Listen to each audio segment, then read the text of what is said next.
Was goody people, Dr. Evil Genius. Captain Paul here. And we got Louis Rossman in the building. How are you doing, good sir? I'm doing well, and I do better when I stay off of Twitter. And I've been watching Twitter more for the past month because it's fun to just kind of log in and watch the dumpster fire happen. I enjoyed seeing Lockheed Martini say they're not supplying arms to Saudi Arabia or the U.S. anymore until an investigation is done. And I don't know. It's all been funny watching this whole thing unfold. Like when people scream at Elon Musk and he says you can do it, but you $8. I never liked Twitter much. So it's like if Elon Musk succeeds, he turns Twitter into something good, and if he fails, he destroys something that I hated to begin with. So it's kind of win-win for me. I don't care. Like I have no vested interest in the outcome of this. But yeah, so I was reading this one tweet from Elon Musk. It said, "And lead us not into temptation." And I don't know if you can put it on the screen because there you go. So it has, it's a joking meme because Trump loves tweeting stupid. Trump likes tweeting crazy shit, and he likes using Twitter. It's like his drug, and I understand he likes it. So they have this meme where you have this, I don't know, like priest or whatever that is right next to a, typically there's the whole stereotype with priests of, the vow of chastity and everything, and you have a woman over there that looks throwing it at him. Yeah, pretty much. She looked like she'll back that thing up though, right off the page. I know that it was watercolor and pencil, but. That drawing looked like it'll back that thing up on you. Yeah, and she's looking at him even though he's making he has his eyes closed and he's looking away and he's praying. So he is not showing any interest in her. She's staring directly at him. She has her mouth open and she, kind of has her ass in the air, which tells a story of I am trying to seduce this man.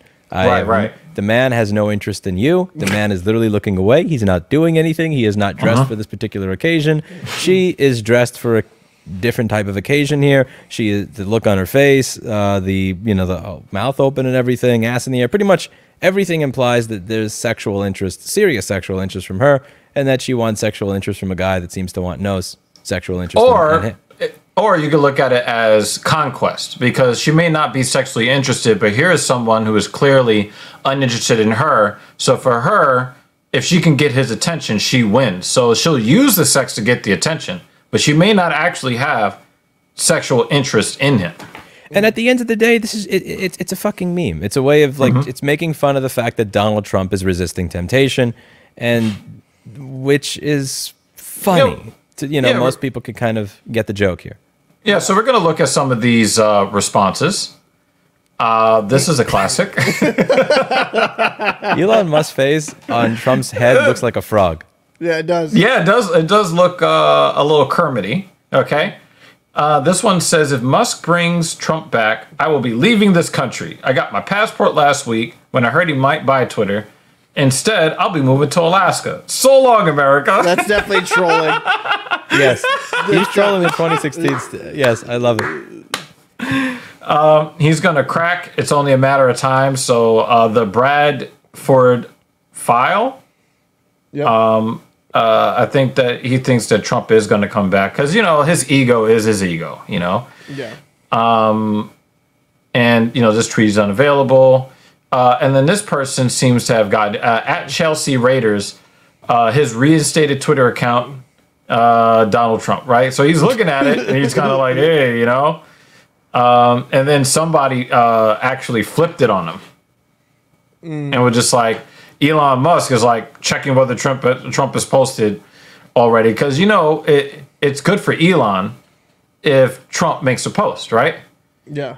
And of course, because he's an imbecile, he probably doesn't even remember his, right? Right? Then we press enter and the left loses their shit, right? Now, you've seen a whole bunch of people to this point whining and crying about Trump getting his account back. And then it's like, joke's on you. He don't even want the shit. Yeah. Like, right? And, Lauren Chen is going to do what Lauren Chen does, right? Now, somebody else responded to this, Lewis. I saw.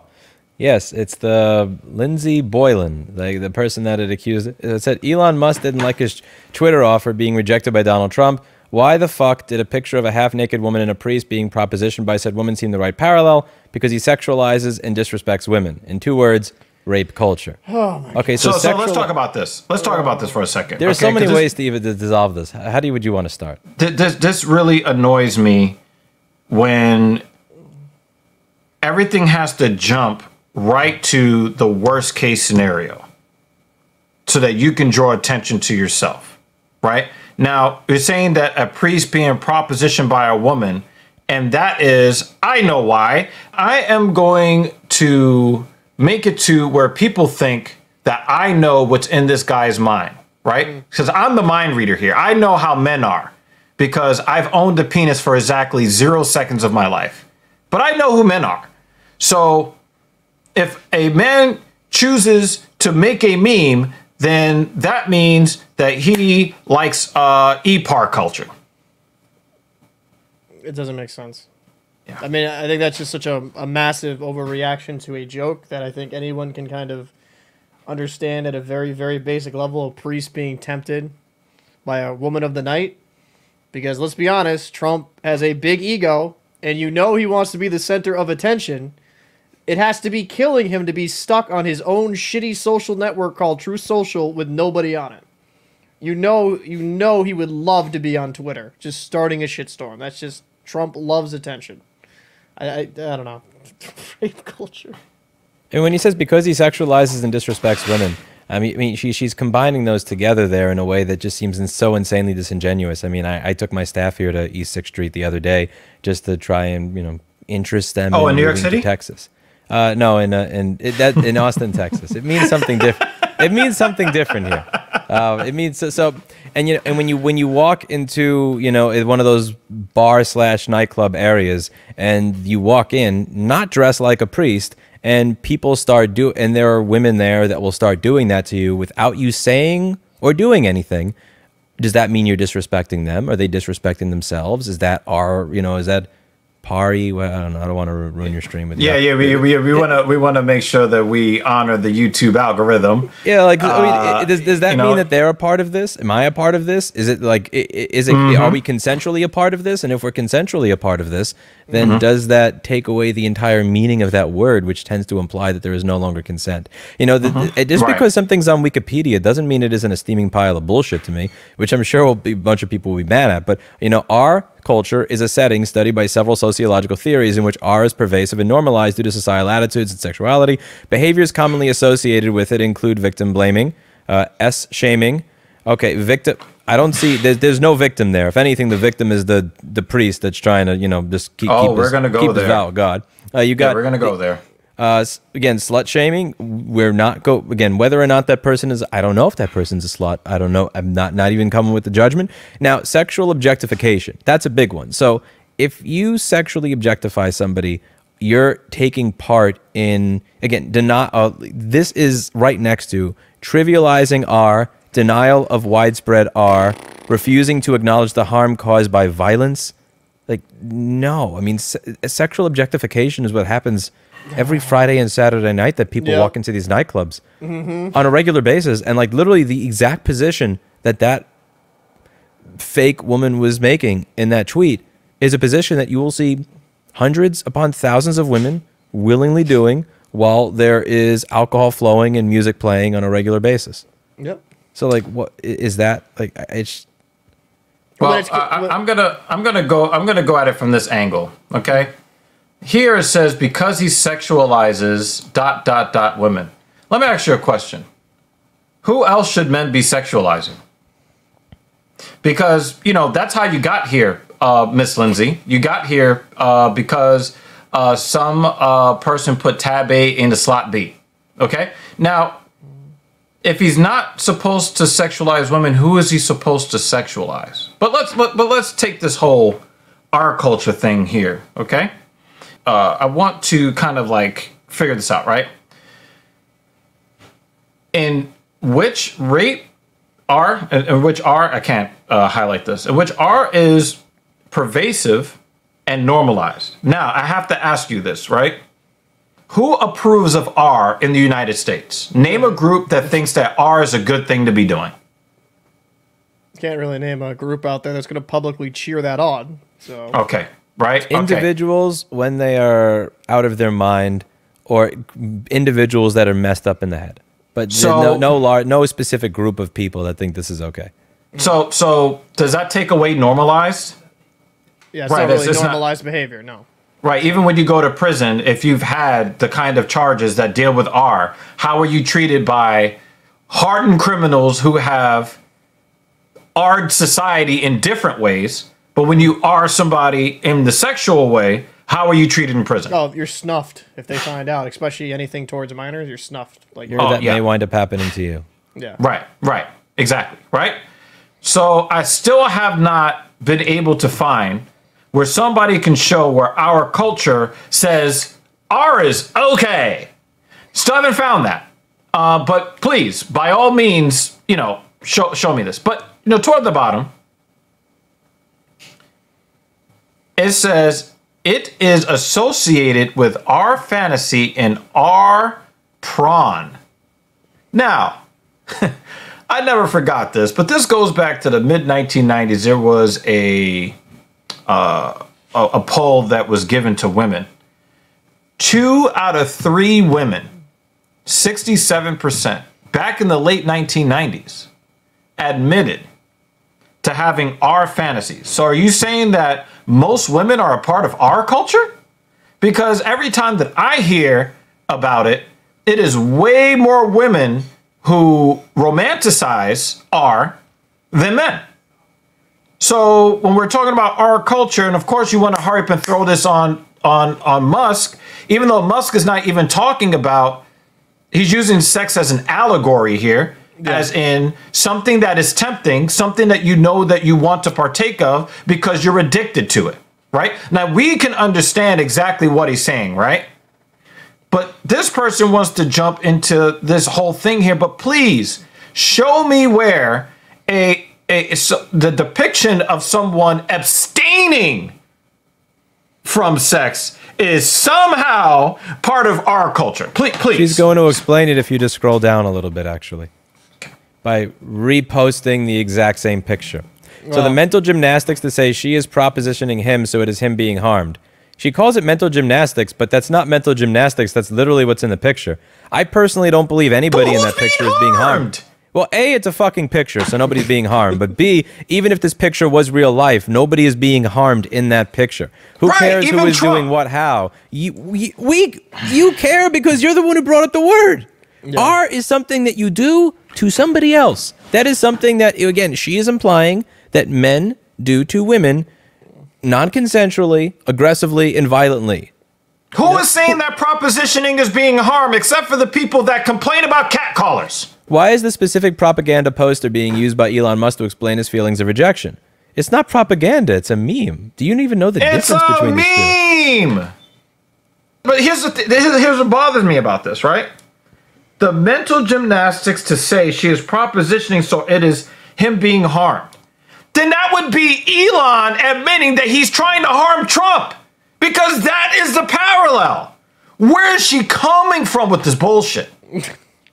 This is one of those things where you inject your own ideology into everything. You see the world through a particular ideological lens. Yep. So if you see the world through a particular ideological lens of many men are evil, we live in our culture where women are objectified, abused, violently assaulted, and so on and so forth by men that have these sexual fantasies, then you're going to put it into everything. And that's the thing that I think has been bothering people for the past 7 years. It's not like when you point out that there's an injustice, because the world is filled with injustices, it is filled with prejudices, and it's filled with pieces of shit to do fucked up stuff. The problem is when you take a particular ideology and you try to inject it in, you see the world through the lens of that ideology. It's so low resolution when everything you look at, you see through this little lens. Like, instead of seeing it for what it is, I see it through the nature of, I don't know, I see it through the nature of a class power struggle. I see it through the lens of a gender power struggle. I see it through the lens of, it's boring. It's low resolution, and you miss a lot. You miss out on so much of the story that way. Okay, can I give a hot take? Go for it. Okay. I think that she did this because her only claim to fame is making an accusation against a powerful man. So she has to run this narrative over and over again because she's talentless. She doesn't have any talent to stay in the public consciousness. She doesn't have anything intelligent to say. She doesn't really have anything to offer society or men in general. So the only way that she can stay relevant is to try to make false connections to cases that are not being made. I mean, yeah. I mean, I think the problem with someone like this is that that's their whole identity. Yep. There's nothing else to them. They have one worldview. They just shut themselves into that, and everything that is even like moderately looked as a joke towards women, or I don't know. It's just, if you see that meme and you get offended, I don't know where you live. I don't know if you were sheltered your whole life, but it's saddening in a way because it's just. That's her personality. That's I can all she's understand gotta if somebody sees that meme and they're offended at the idea that Trump could even be close to getting back on Twitter. I could understand being offended from that angle. I'm mad at the idea of Trump being let back on Twitter because he's so horrible, and as a result of him being so horrible, the idea that you're even playing with that or tempting with that, that you're not taking it more seriously, the power that he has through in the country or whatever. I can understand even if I disagree, but. Yet to be offended along this particular line, you're really taking your particular lens through which you view the world and just trying to shove every possible piece of news through that lens as humanly possible. And it fails. Now, look at this one right here. Look at this right here. I love this, right? Because I wanted to go here too, right? Because the first thing that she tries to use to demonize Elon, and, of course, he wants to talk about being, being rejected. And Elon doesn't have any trouble getting sexual access. OK, he's the richest man in the world. So he doesn't really care. Yeah. OK. And he's like Nick Cannon, but he has real money. Daniel Walk here. Which one is it? Because you want to talk on both sides of your neck, right? Sex work is real work, right? Which means that you're supposed to respect the sex worker, which means that she would need to be sexualized in order to do her job, right? Or even when men abstain, it's always R. R explains everything. It's just weird to live in a world where OnlyFans becomes more popular with each passing day, and anybody who criticizes somebody for making their living in that way is bad, while simultaneously you're also bad if you sexualize women. So the thing is, they want it all ways, and the thing is, it's really not any different than women who are 40 years old that expect a guy who is 6'5", makes $500,000 a year, and loves puppies and loves late night conversations that last 6 hours when he has to work 110 hours a week, right? Like, they want it all or nothing. So on one side of the neck, we need to promote. We cannot let OnlyFans not let X-rated content on there because the people who are disadvantaged are mostly women. But then if you abstain from sex, they will do the mental gymnastics to say that basically anytime you use this meme, that means that you are adding to or supporting or a part of our culture, even when the depiction is abstinence in its entirety. There's no winning. There's no winning. No. And I think the important lesson to understand here is that there may be no winning when it comes to this particular woman, but that doesn't mean that there is no winning when it comes to the vast majority of people that don't speak on Twitter, that don't speak on social media, that would look at this and go, that's effing ridiculous. And the thing is, I know at least 3 women that I could show that to that would go, that's just ridiculous. Right. And I mean, you're right. Get out of my head, Lewis. You're But right. not, I'm but right. like the thing that I usually tell these women when I have these conversations is, it would be nice if you spoke as often as the crazy people. It's always a Get out of my head, Lewis. Because I was going to say, yeah, what I was going to say is that these people are rewriting the societal contract. And so if you look at the woman, right, you can tell that she used to be pretty in her younger years, in her 20s and 30s, and she's still not bad looking, this Lindsey Boylan character, right? You can tell, right? She's aged out of consideration. She's not like somebody that was never attractive, right? But one of the thing that they tend to do when they age out of the age bracket of attractiveness for the men that they want, because there's still some simp out there that's going to, you know, marry her if she wanted to do so, right? But the men that she's attracted to, she's invisible to. So as she ages out of that age group, now she wants to be super mega feminist. And you're going to let a woman who is past the wall now make the entire landscape for you. Because now if you use a meme like that, or you even, I don't know, you're public about abstinence, now you're part of our culture and in her mind. And if nobody is publicly countering this argument, then she wins on default. And I'm just saying this out of the argument, so we're kind of factually correct here. I think she's married because she's a mother. I don't know if she's married or not, but I think she actually is married. Yeah, but it doesn't matter. I don't know if she's married, and I don't know if she is very skilled at her job or not skilled at her job, because you were saying perhaps she just doesn't have a... I'm not even speaking on whether... for all I know, she's as good at her job as possible, and she has a line she's of not talented. Suitors. She's not talented. Because for all I know, she could be the most talented politician's assistant in the world, executive assistant. She could be the most talented politician, and she could be a woman that has a line of amazing, you know, worth several $1 billion, beautiful men in their 20s lining up to see her. It doesn't make a damn bit of difference that tweet to me is bullshit. For all I know, she could be one of the smartest, most accomplished, most beautiful women in the world. It doesn't change it for me. Like I still think, like, I hear what you're saying, but like even if...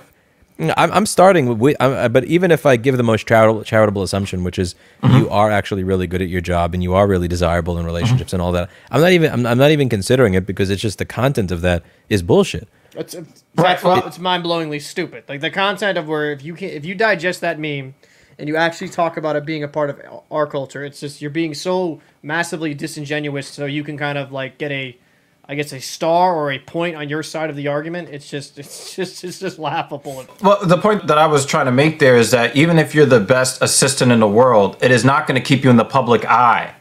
So she's not talented enough to be in the public consciousness, where people, especially today in the age of social media, they are addicted to people paying them attention on a wide scale.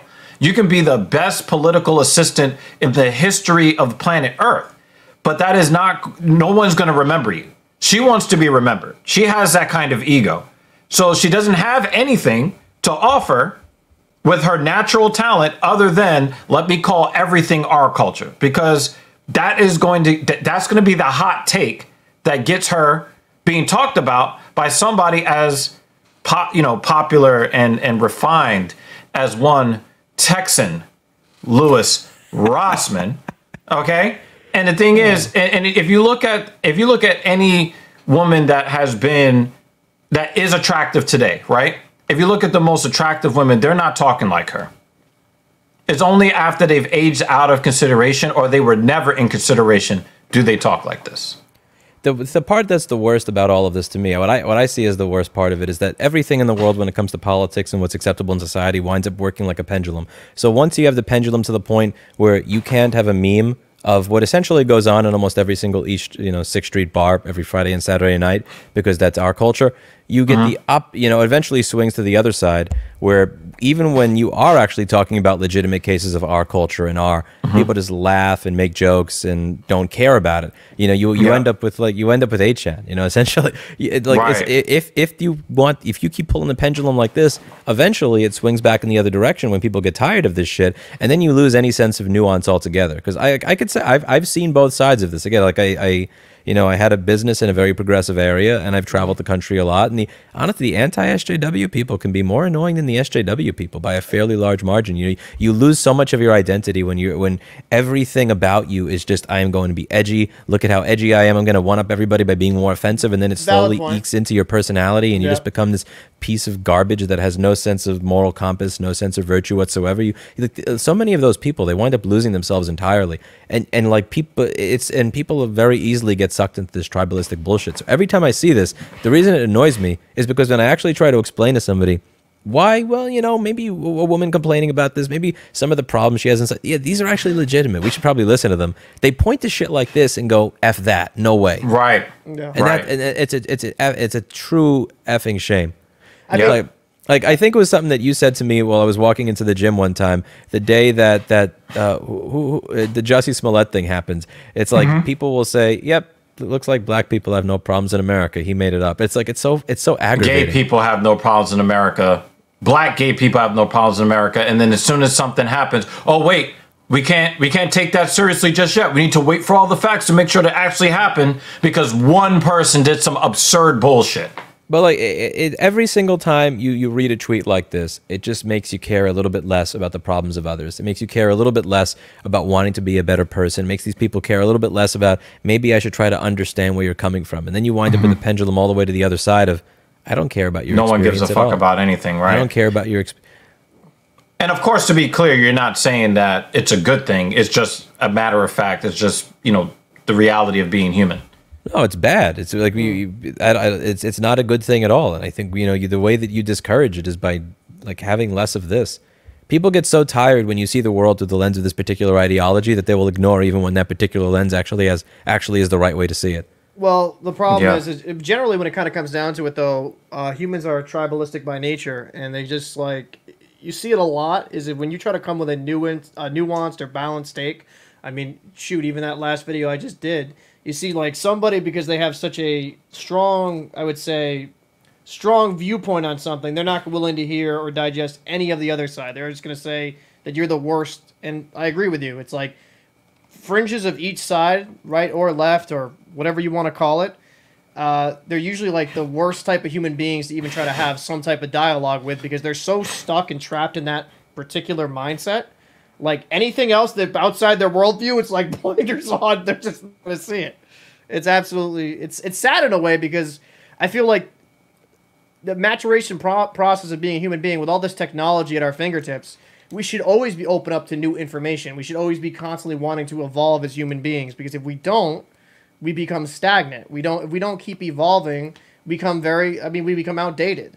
And that's something nobody should want to be. We should always try to improve ourselves in one shape, form, or another. But I feel like those people that just stay on those fringes and never really introduce themselves to any new information, regardless of any new information brought forth, they just blindly follow their dogma.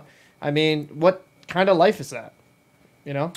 Yeah, the cold truth is that the people that we believe to be on the fringes, they tend to hijack the public image of everybody who's in the middle. So if, for example, you voted for Donald Trump because he said he was going to save your job in some West Virginia coal mine, because of everything that is going on the fringes, perfectly reasonable liberals are going to say, oh, you voted for Trump, I can't talk to you but it's like, I'm not a Trump lover. I just voted for my own personal interest because I have to feed my family. But then that person's public image was hijacked by the people in the fringes that are like, you know, J6 wasn't, you know, deadly. It wasn't violent. It wasn't this. It wasn't, ignoring the obvious. And then, you know, people look at you and say, hey, you know, that then becomes your mascot. That person now then speaks for you. And then it makes it difficult for people to have a varied, nuanced, like you said, conversation.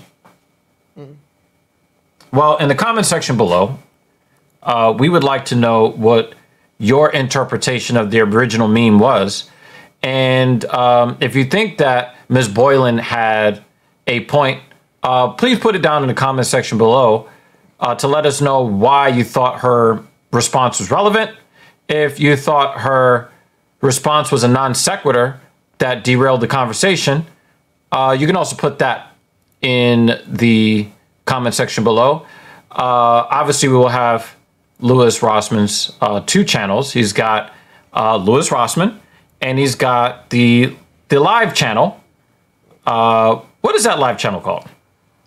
Louis Rossman Random Live, where I drive to bad music. I like it. We'll have both of those links in the description. And as you guys already know, please, for the YouTube algorithm, hit the like button because we have a goal of reaching 1,000 subscribers before the end of 2022.